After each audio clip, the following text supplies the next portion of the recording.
The census had been scheduled to run between 10th and 19th of May, but due to technical challenges, it was extended to 26th May. Uganda Bureau of Statistics Executive Director Dr. Chris Mukiza talks about some of the challenges they encountered. Unavailable respondents, especially single persons households, the householders who wake up very early, come back late, early, late. So those are the 0.8% that we could not get information from. We had refusals. The biggest culprits were religious cults. Challenges notwithstanding, the preliminary results show a steady growth in the country's population. The first census held in the year 1911 showed that Uganda had a population of 2.5 million people, which grew to 2.9 million in 1931 and then 5 million in 1948.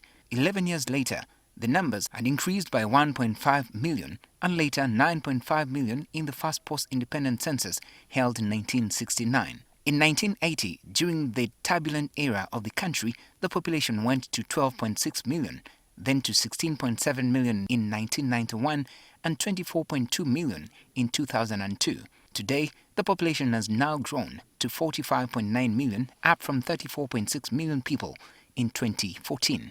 The preliminary report also shows that over the years, the country has a bigger female than male population, with 1.3 million against 1.1 million in 1911.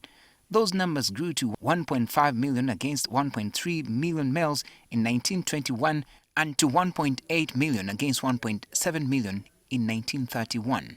In 1948 and 1959, Uganda had the same numbers by sex at 2.5 million and 3.2 million each. It is only in 1969 that the country's male population was higher than the females at 4.8 million against 4.7 million. Currently, it stands at 23.4 million females against 22.5 million males.